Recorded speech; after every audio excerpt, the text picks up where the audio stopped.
یہودیوں کی ایک صفت بیان کی گئی اور ہمیں متنبہ کیا گیا. ان کی دو عادتیں ہیں, سماعون للکذب اکالون للسحت. یہ جھوٹ کے بہت زیادہ سننے والے اور بہت زیادہ حرام کھاؤ ہوئے. اکالون ایک ہوتا آکل کھانے والا, ایک اکال بہت زیادہ کھانے والا. تو گویا کہ یہ جھوٹ کے سننے والے ہیں اور حرام کے کھانے والے ہیں. ایک مفسر لکھتا ہے اس کے اوپر کہ ذم اللہ سماع الکذب فکیف بمن قالہ ونشرہ, کہ اللہ نے جھوٹ سننے والے کی مذمت کی ہے, مذمت کی. تو جو جھوٹ بولتا ہے یا جو جھوٹ کو پھیلاتا ہے اس کا کیا حال ہوگا, اندازہ لگائیے.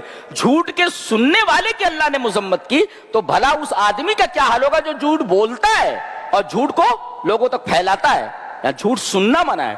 اللہ اکبر.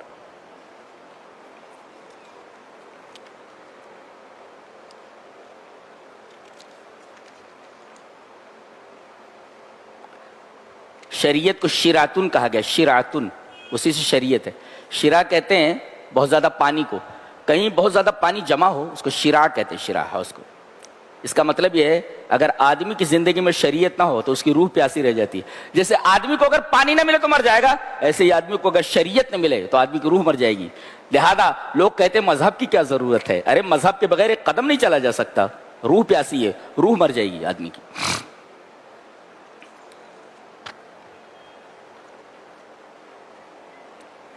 ایک بہت پیارا نقطہ بیان کیا جا رہا ہے, آج لے کر کے جاؤ.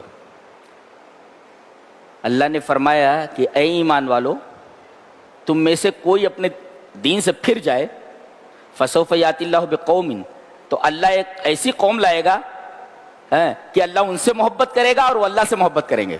نقطہ بتایا آپ نے. نقطہ یہ ہے کہ اسلام کا مزاج ایسا ہے کہ اگر کوئی ایک آدمی اسلام سے پھر جائے تو اللہ کا قاعدہ یہ ہے کہ ایک آدمی کی جگہ پر پوری قوم مسلمان ہوتی ہے. ایک ہو گیا نا, اب انتظار میں رہیے اس آیت کریمہ کی روشنی کے, پورا ایک گاؤں پوری ایک قوم ایمان لانے والی ہے. یہاں کہا گیا ایک آدمی اگر دین سے پھرتا ہے تو اس کی جگہ پر ایک قوم پوری کی پوری ایمان والی ہوتی ہے. یہ اللہ کا قاعدہ ہے. گویا کہ اسلام کی فطرت میں قدرت نے لچک دی ہے, جتنا ہی دباؤ گے اتنا یہ ابھرے گا. کہنے کا مطلب یہ ہے کہ اللہ نے فرمایا کہ کوئی ایک آدمی اگر دین سے پھر جائے, اسلام سے نکلا, تو اللہ اس کی جگہ پر پوری قوم اسلام لانے والی بنا دیتا ہے, پوری قوم کو ہدایت دے دیتا ہے, پورے گاؤں ہو جاتا ہے مسلمان. یہ اسلام کی فطرت کو بیان کیا گیا. لہذا کوئی آدمی اگر اسلام سے نکل جائے تو ہمیں غمزدہ ہونے کی ضرورت نہیں, خوش ہونا چاہیے کہ یہ آدمی گیا نا, اس کی جگہ پر پوری ایک قوم ایمان لانے والی ہے.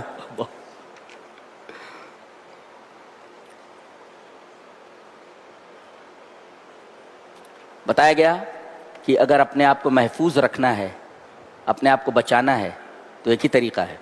آج چاروں طرف سے آتا ہے اسلام ہمیں گھیرے ہوئے ہیں اور طرح طرح کی سازشیں ہمارے خلاف چل رہی ہیں. اللہ تبارک تعالیٰ نے فرمایا بچنے کا اور محفوظ رہنے کا ایک ہی طریقہ ہے. بتایا گیا یا ایھا الرسول بلغ ما انزل الیک من ربک, اللہ نے آپ کے اوپر جو نازل کیا ہے وہ آپ لوگوں تک پہنچا دیجئے. اللہ, گویا کہ البلاغ والدعوۃ سبب الحفظ والعصمہ.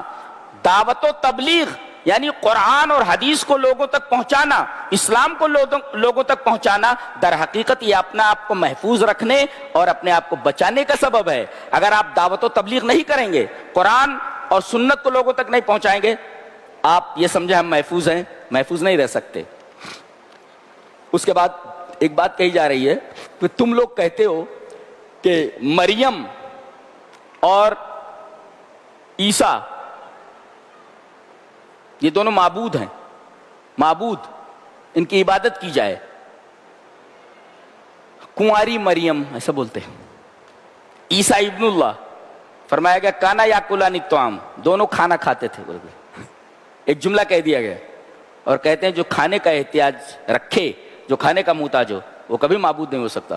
معبود تو کھلاتا ہے, کھاتا کہاں ہے. یہ ایک اصول بتا دیا گیا, جہاں بھی دیکھو کہ کھلایا جا رہا ہے تو سمجھو وہ معبود نہیں ہے. جو کھلا رہا ہے وہ معبود ہے, جو کھا رہا ہے وہ کبھی بھی معبود نہیں ہو سکتا. جیسا کہ کل کے پارے میں اللہ تبارک تعالیٰ نے تفصیل سے اس کو واضح کیا ہے کہ کھانے والا کبھی بھی معبود نہیں ہو سکتا, کھلانے والا معبود ہوتا ہے. تو یہ دونوں کھانا کھاتے تھے، تو یہ جب دونوں کھانا کھاتے تھے عیسیٰ علیہ السلام بھی، تو یہ اللہ کے بیٹے کیسے ہو سکتے ہیں؟ اس لیے کہ جو کھانے کا احتیاج رکھے، کھانے کا محتاج ہو، وہ بھلا معبود کیسے ہو سکتا ہے؟ اس کے بعد یہ بتایا گیا کہ بنی اسرائیل کے اوپر لعنت کی گئی داؤد کی زبان سے اور عیسیٰ علیہ السلام کی زبان سے. کیوں؟ اس لیے کہ یہ برائی کو دیکھتے تھے مگر برائی کو روکتے نہیں تھے. گویا اللہ یلعن المجتمع السلبی من یرى المنکر ولا ینکر. اللہ تبارک و تعالی اس نگیٹو معاشرے سے نفرت کرتا ہے، لعنت کرتا ہے ایسے معاشرے کے اوپر جو منکر کو دیکھتے ہیں مگر آنکھیں بند کر لیتے، منکر پر نکیر نہیں کرتے. بری چیز دیکھتے ہیں مگر اس پر اعتراض کرنے کے لیے کوئی نہیں ہوتا. بتایا گیا کہ اللہ نے ان لوگوں کو اوپر لعنت کی. کیوں؟ اس لیے کہ ان لوگوں نے برائی کو دیکھ کر کے اپنی آنکھیں بند کر لی تھی اور یہ برائی کے اوپر ٹوکتے نہیں تھے. کہیں بھی برائی نظر آئے ٹوکنا ضروری ہے، ورنہ اس آیت کریمہ کے دائرے میں آدمی آ جائے گا. منکر کو دیکھنے کے بعد آدمی منکر پر ٹوکنے والا ہو کر کے آگے نہیں بڑھا. اور اس کے بعد یہ بتایا گیا کہ جانتے ہو سب سے بڑے دشمن کون ہے دنیا میں تمہارے؟ بتایا گیا لَتَجِدَنَّ أَشَدَّ النَّاسِ عَدَاوَةً لِلَّذِينَ آمَنُوا الْيَهُودُ. یہود ہیں. حیرت ہو رہی ہے آپ کو؟ یعنی 1 کروڑ کچھ لاکھ ہیں، یہ پوری دنیا کے اوپر چھائے ہوئے ہیں اور پوری دنیا میں جہاں بھی مسلمان پریشان ہیں آپ دیکھیں گے کہ آگ بھڑکانے والے فتنے کی یہی لوگ ہیں. باقاعدہ ان کو فتنوں کو بھڑکانے کے لیے ٹریننگ دی جاتی ہے. اللہ اکبر. فرمایا گیا سب سے بڑے دشمن تمہارے یہی ہیں جن سے تم ہر نماز میں 17 بار دعا کرتے ہو، جن کے بارے میں کہ ان کے راستے پر اللہ مت چلانا. لَتَجِدَنَّ أَشَدَّ النَّاسِ عَدَاوَةً لِلَّذِينَ. سب سے زیادہ عداوت تم سے، سب سے زیادہ دشمنی کرنے والے کون؟ آمنوا اليہود، یہودی ہیں. دوسرے نمبر پہ مشرکین ہیں، شرک کرنے والے.